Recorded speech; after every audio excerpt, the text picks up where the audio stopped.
I'd like to welcome everybody to this month's webinar from the American Nuclear Society's Risk-Informed, Performance-Based Principles and Policy Committee, RP3C.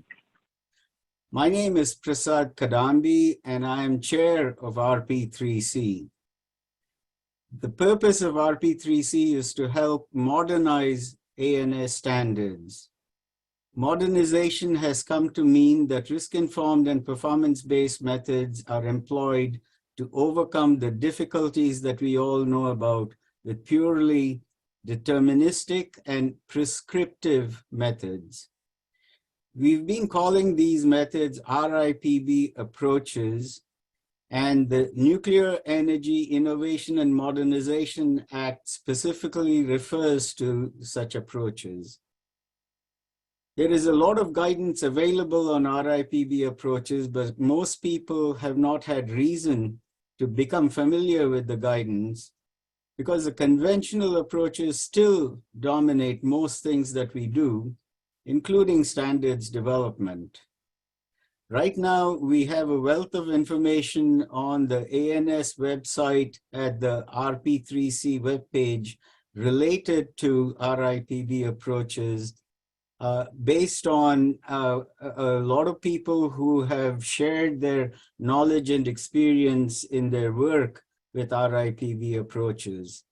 So these are the presentations of the community of practice webinars, and they're available for the public to view. So today's community of practice is a variation on the theme of generally having practitioners of RIPB approaches speaking about their experience. We will hear about a workshop that was held in relation to the Part 53 rulemaking, which is supposed to employ RIPB concepts and methods, and therefore is of great interest to all people who are actually practicing these kinds of methods. So with that, I'd like to welcome Dr. Charlyne Smith, who is with the Breakthrough Institute, and she will give you the background about this workshop. And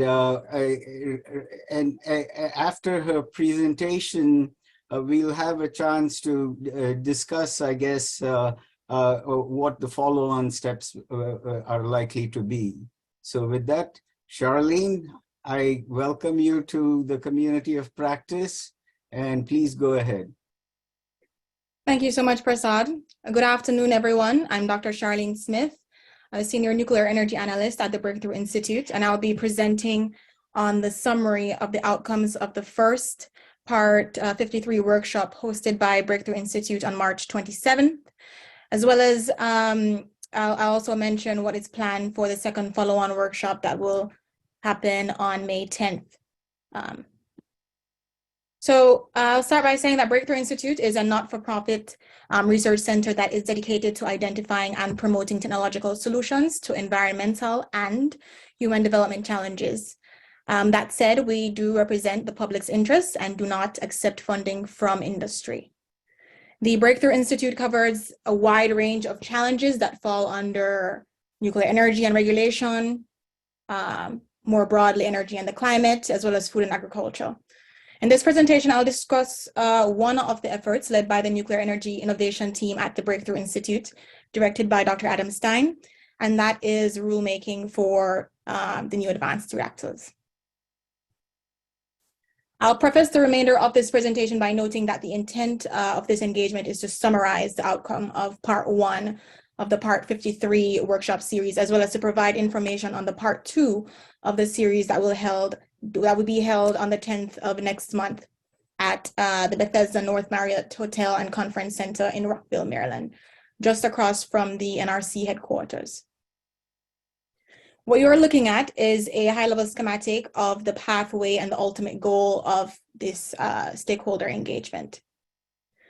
Part 1 of the Part 53 Stakeholders series workshop brought together multiple stakeholders, including NGOs, professional societies, and the industry, including advanced reactor applicants, who have all expressed concerns within the community as well as to the NRC about the current state of the Part 53 rulemaking and its compliance with the Nuclear Energy Innovation and Modernization Act of 2019. So because there's a very strong public interest in nuclear energy as a solution to climate emergency, the growing energy demand, and the just energy transition, it's critical to avoid unnecessary impediments that will delay the deployment of these advanced reactors. And that means recognizing the broader impacts to public health and safety if licensing and deployment of these technologies were delayed. So we need to have a strong agreement on the need for nuclear energy because it not only improves safety, reliability, and security, but it also enables our environmental justice goals. And to do that, we need significant deployment of these technologies.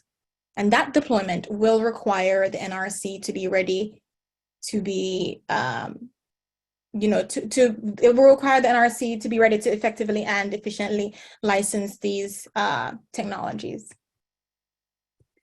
There's an idealistic way to approach a new rulemaking, and that is for the NRC to have open engagement with stakeholders, allowing opportunities for stakeholders to identify and express concerns on the state of the rule. And on the other side, the staff's openness to recognize and address stakeholder concerns before passing the rule on to the commission. But unfortunately, that isn't an accurate reflection of the current engagement landscape. Instead, the NRC has largely ignored stakeholder concerns on critical issues that stakeholders have identified as barriers to entry.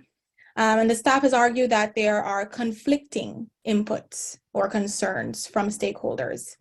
And that's essentially the staff's argument to evade addressing critical concerns presented by stakeholders. The staff cited that the stakeholder views and input on the ongoing rulemaking is largely unaligned. But these sentiments are not shared by the stakeholders whose cross-organizational engagement would imply the opposite.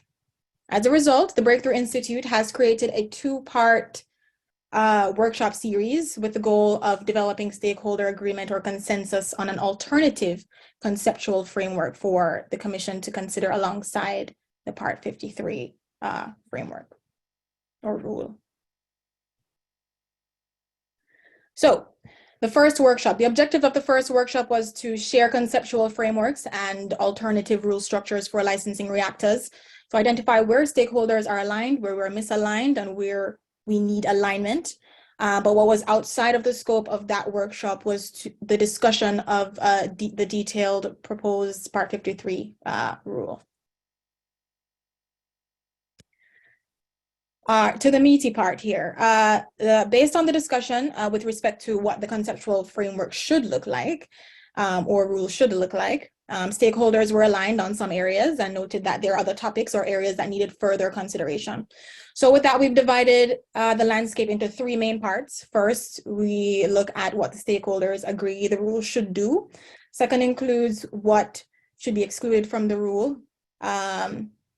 And the third includes topics that were flagged for further discussion and consideration among the stakeholders.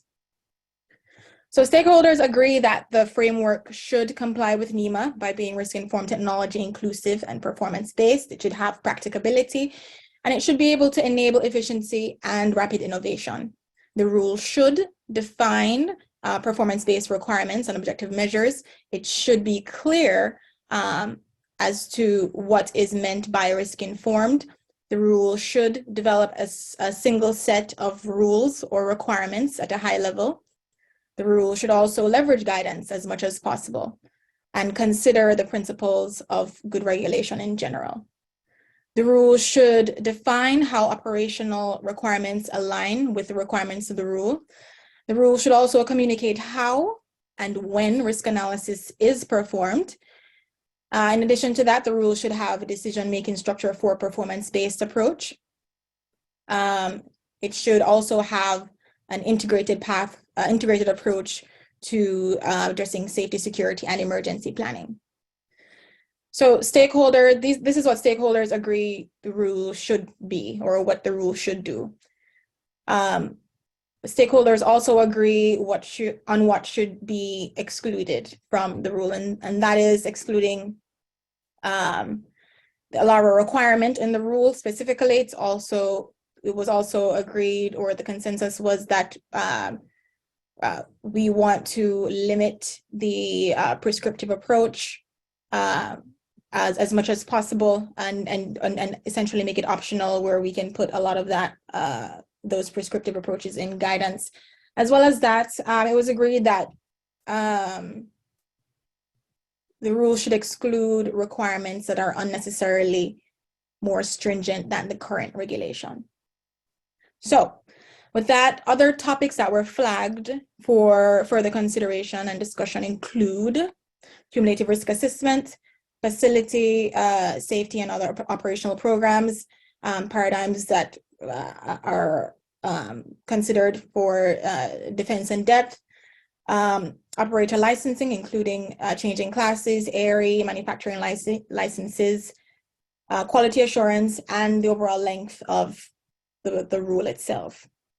So after gathering all these viewpoints, the ongoing step is to develop an alternative framework, which would be essentially a skeleton of what stakeholders agree what the rule should be fundamentally as a baseline. So part 2 of the Part 53 workshop will be geared towards discussing the conceptual framework, where the stakeholders have the opportunity to discuss, endorse, iterate, or reject concepts presented in the draft framework, but primarily it is to target those areas that were flagged for further consideration. So the overarching goal, again, is to reach stakeholder agreement or consensus on the draft that will later be presented to the commissioners for consideration. And it's the hope that the commission will then be able to compare a skeleton or the basis of the alternative framework to the basis of the proposed Part 53 framework. Again, I'll say that part 2 of the workshop series, it will take place on the 10th of next month at the Bethesda North Marriott Hotel and Conference Center in Rockville, Maryland, right next door to the NRC headquarters. And with that, if you're interested in participating or observing, you may request an invitation by sending an email to our director, Adam Stein, and I have our contact details here on this last slide for you to use as you see fit. And I'll send it back to you, Prasad. Oh, thank you very much, Charlyne. You've captured the high points of the first workshop that was held. I guess it's a little unusual for the presentation to be over within the first about 15 minutes, but that's fine, because I think it allows opportunity, first of all, for Dr. Adam Stein, to perhaps elaborate on what essentially happened on March 27th, and also what he looks for in the follow-on workshop. Adam, would you like to say something? You have a bit of time still in the community of practice session today.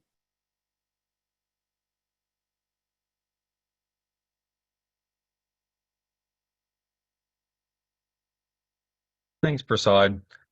I wasn't really prepared to speak today, but I'm happy to add a little bit. First, thanks to Dr. Smith for giving such a detailed overview. Although this wasn't quite the same type of presentation that the community practice is used to seeing, I think it was useful how it was laid out. The point was not to discuss what the outcome would be, but the goal of this workshop and the approach that was used.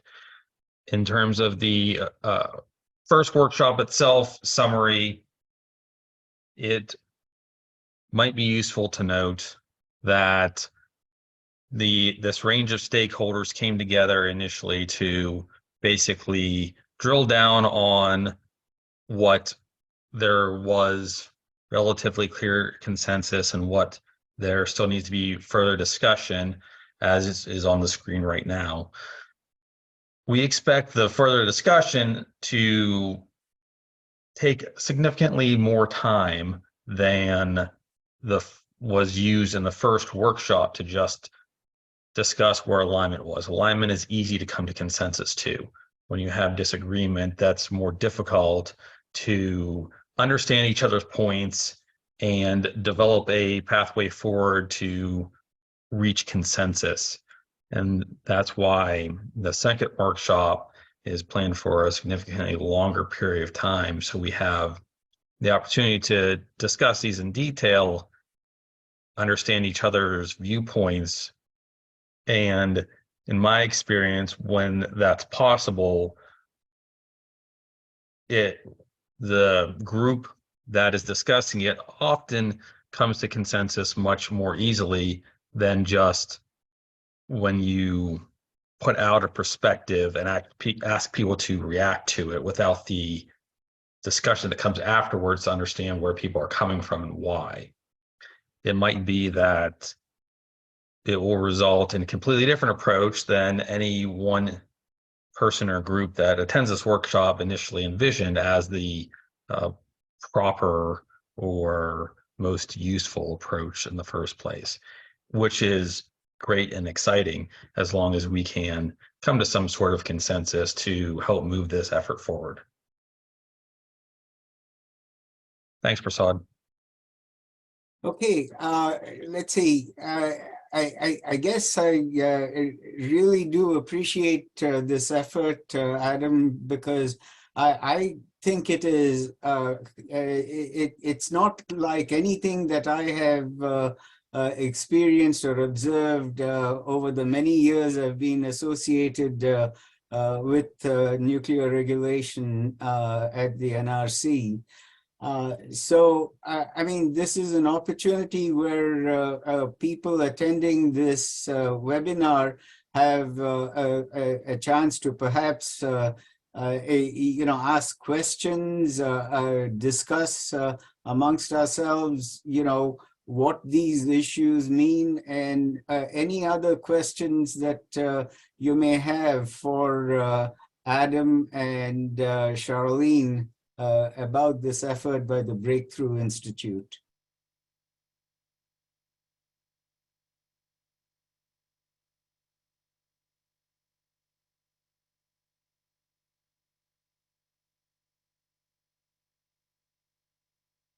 Prasad, this is Greg Hudson. I just a couple of questions.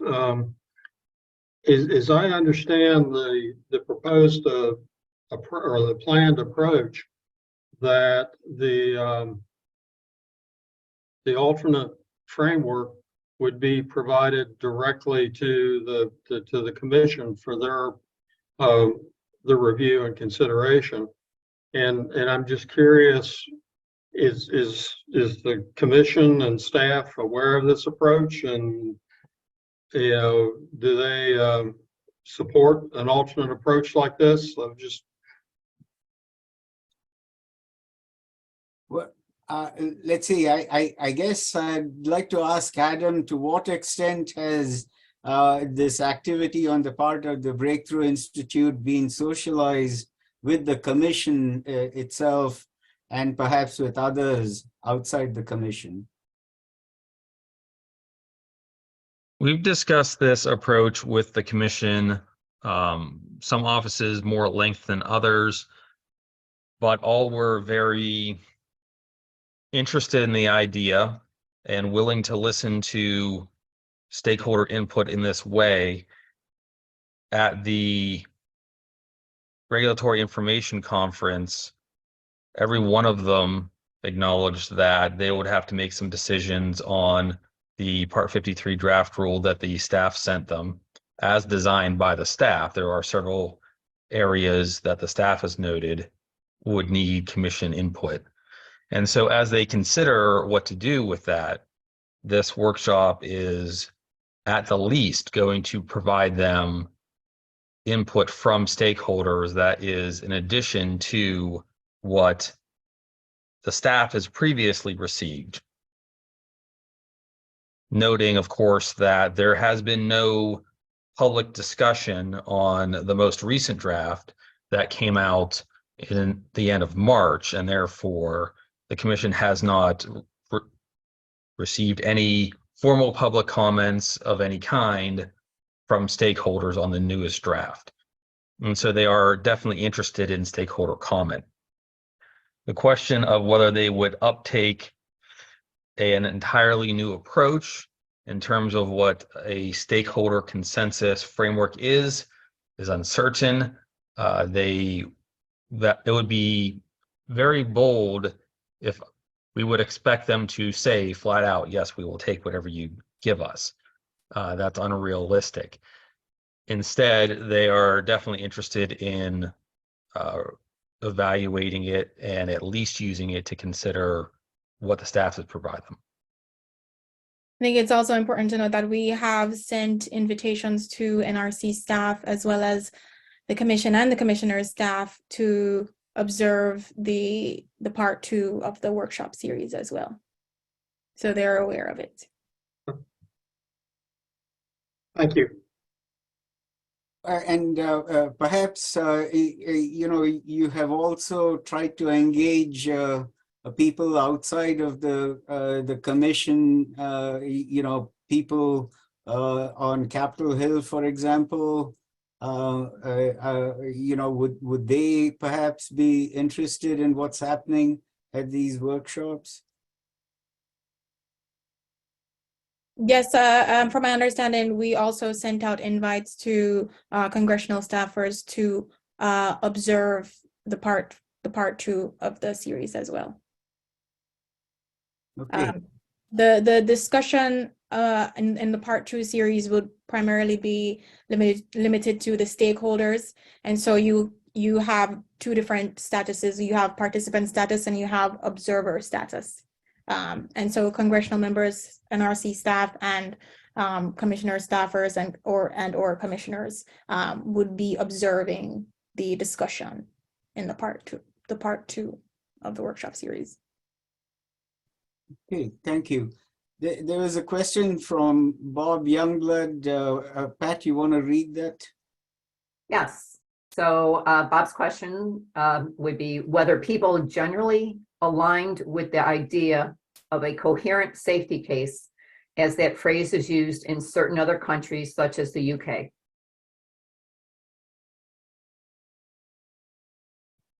I guess I'll let Adam and Charlyne address that based on what you heard at the workshop. This one is hard to summarize because there were different perspectives on what constitutes a safety case, particularly your concept of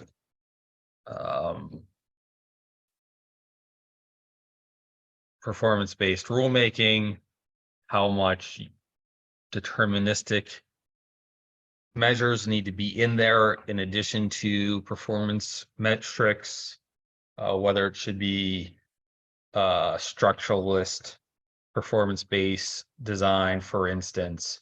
And so there wasn't necessarily discussion or agreement on that particular topic. Everybody indicated that a safety case was important. Acknowledged that the staff would have to be able to make determinations against something. But what that something is in particular wasn't defined yet.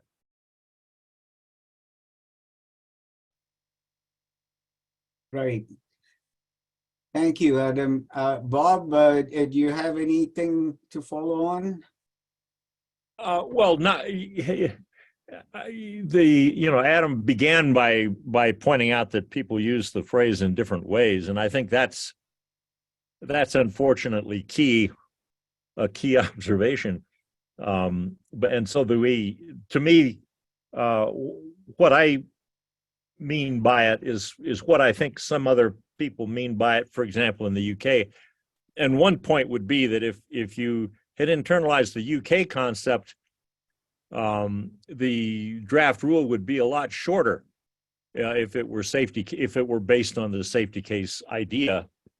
But then, to the point that decisions have to be made against something, I think that in a pure safety case ideal, the applicants are supposed to sort of figure that out, because it's different technologies would have different considerations, and so you'd end up having to make a decision against pretty high level stuff, and I think that's a problem for some people, because they don't regard that as being sufficiently predictable as a process. So yeah, I think the Adam's answer was short, but I'm not sure it's going to be easy to improve on it. But I think it's too bad. Well, I think we all need to consider how we can actually do this difficult effort along the lines of what Bob described.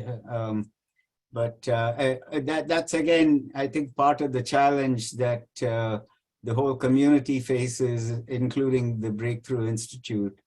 There have been two other questions that are, I think, related in the chat. And I think perhaps, Adam, you can take those questions on. Pat, do you mind reading David's and the other question? Yes. So the first question is just a simple question about who are all the stakeholders in this process, and then a little more defined request to speak further to the number and breadth of organizations represented in the Part 1 workshop. Were you able to identify factors underlying where participants aligned and did not align?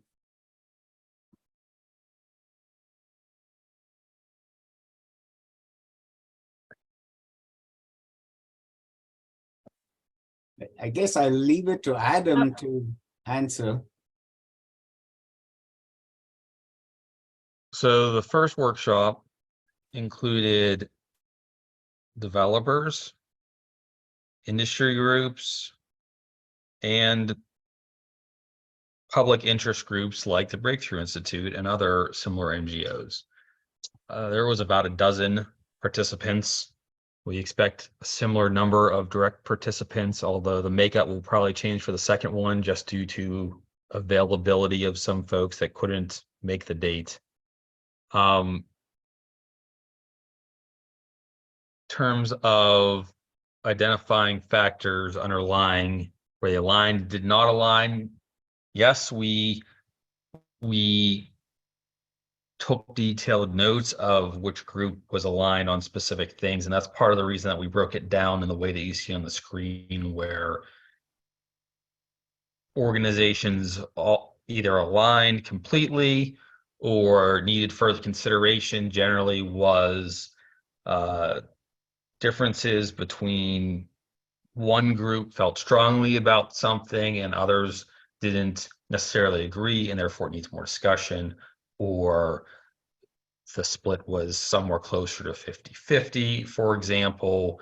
Either way, it was not always, I should say in most cases, it was not split by organization type, whether they agreed or not. For instance,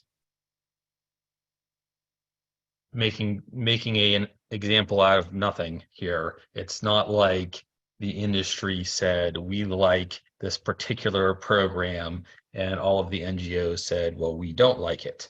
It generally was a mix of either we like part of this and not another part of this concept, and we think it needs to be changed, or it was one organization that was an outlier on something. But to come to consensus, we need to at least discuss that further.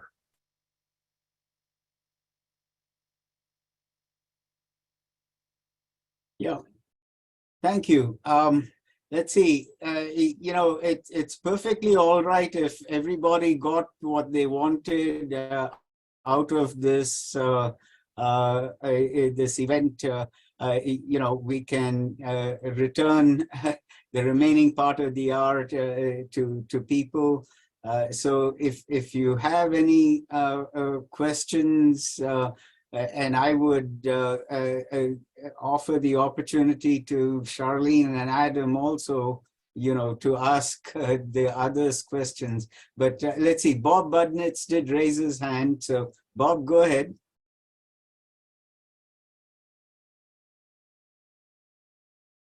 I got to go to the unmute. I'm just looking at this slide, and on the right-hand side, there are 8 or 9, I'll call them bullets. It says needs further consideration. And I've read them, and you can read them too. But they're just headings, and there's no substance behind it. I mean, just to ask the question, what about QA needs further consideration? In other words, who at that meeting, that workshop, was bothered about whatever's in part 53 about QA? Without knowing that, it's just a bullet. And I could list 55 more bullets that are, all they are is the headings in the rule. What about defense in depth? Needs more consideration. Can you explain what the concerns were at that workshop that then led it to be an entry on this slide that needs work by either the second workshop or the NRC or somebody else? My puzzle is that these headings leave me, I don't want to say cold, although that's true, but they leave me without any information.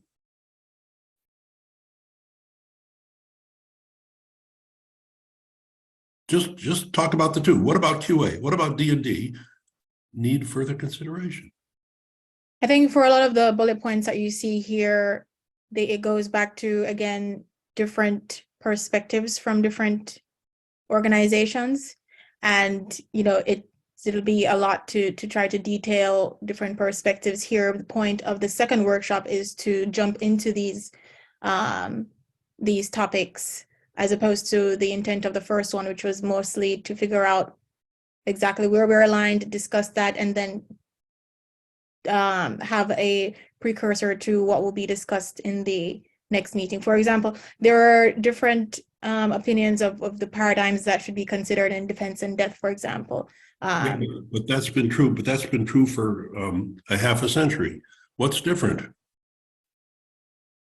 And I'm not being sarcastic. I'm trying to be direct. Look, in the LWR world, and we're running almost 100 of them today, there have been, from going all the way back to the AEC, different ideas about defense in depth.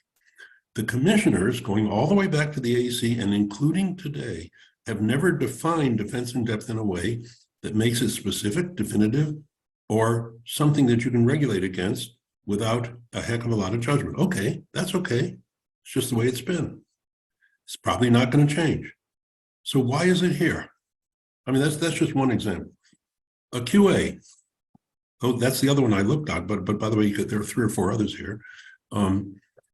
There have been differing perspectives about the role of QA and its necessity and how much detail and all that stuff that, again, go all the way back to the AEC when the first Appendix B was adopted when I was a grown adult, but it was a long time ago.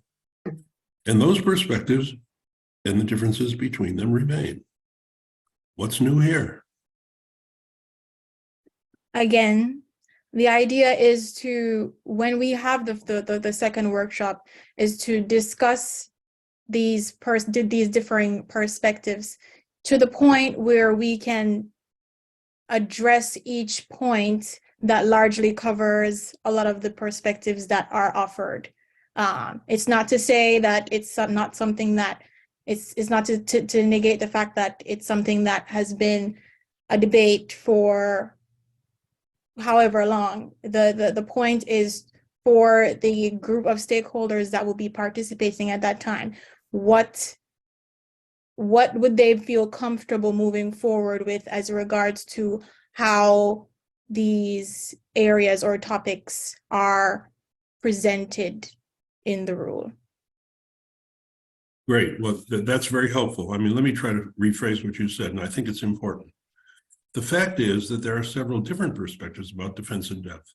And if this group in your next workshop finds that one particular perspective is particularly beneficial, or another one should be given less emphasis, and you want to say that to the commission, that would be helpful. Because there are these different perspectives that have been around for a long, long time. And not just what the words mean, but how they are to be, so somebody has a design, they bring it to you, put it on the table. How the judgment about adequacy of defense in depth is to be arrived at. Great. If you can come up with something, that'd be good. And that's what we expect. We expect the second workshop to be, again, as Adam mentioned, much longer than the other one, because it's going to be where we'd be having these discussions on where we disagree. And so, of course, it's not, we don't have the expectation that at the end, everybody's going to be happy with what the straw man or the skeleton or the basis of what a conceptual framework should look like will be. But at least we want to get to a point where we have something where all the stakeholders are largely agree with. And that is to essentially, be on the other side of the argument of the NRC, that basically of the NRC staff that says that, they haven't been addressing these issues because stakeholders are largely unaligned. And that is the basis of what we are trying to communicate here. Okay, that's very helpful.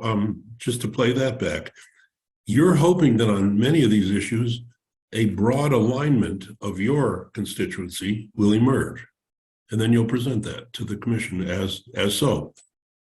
And if it doesn't emerge, well, you can present that too. And in fact, you really are obligated to, so as to let everybody understand where the differences lie and what the substance is that as to why they're different. Correct. And that's stakeholders is a term I would use in that run back again. NGOs, people from industry, including applicants, as well as professional societies. You bet. Great. Yeah. Thank you. Charlyne, tell me if you would agree with the way I would characterize this. What you have on the slide in green are the areas that are that represent alignment. Now, the way I look at it, after the second workshop, you may be able to move things that are on the right over to the left, or even add some, some detail on those items that are on the left that represent conceptual alignment. And even if, it ends up that the second workshop just, provides more detail on those bullets that are on the left over there, that will represent a considerable success of the effort. And it would certainly represent something that is quite different from what I have observed with all the rule makings that I have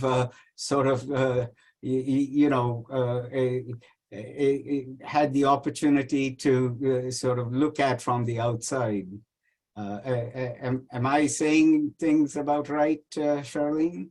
Generally speaking, yes. I mean, it's a thing where when we put together where we saw that stakeholders were conceptually aligned.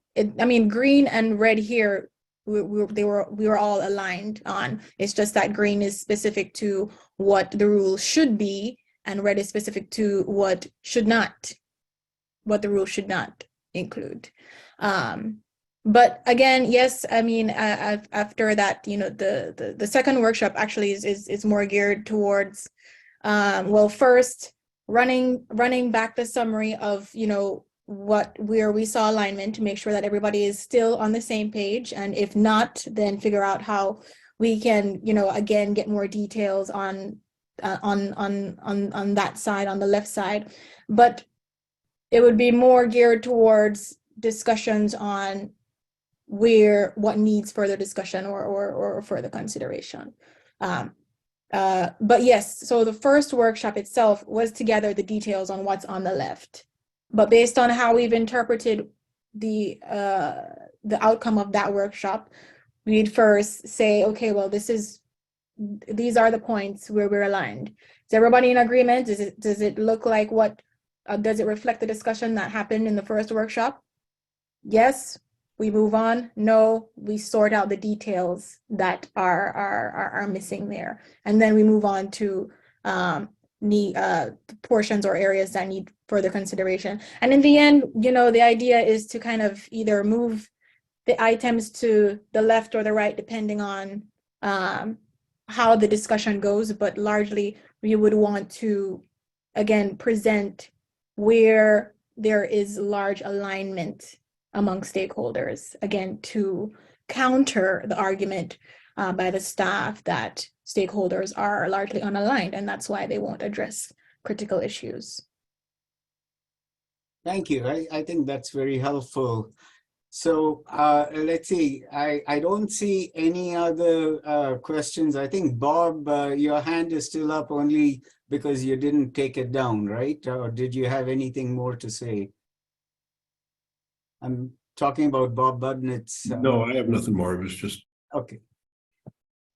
Okay, so at this point, I have to say that, Charlyne, you've offered a lot of food for thought, and, I think you have undertaken with the Breakthrough Institute something that is very useful for, I guess, any future rulemaking efforts that the community of non-government organizations, do engage in the spirit of the public involvement that our regulatory system requires. So, Charlyne, thank you very much. And I also thank Adam for all the elaboration he offered. And at this point, if there are no other questions, Pat, I think we can conclude this community of practice session. Sounds good. Thank you, everyone, and enjoy your weekend. Bye. Bye. Thank you. Bye.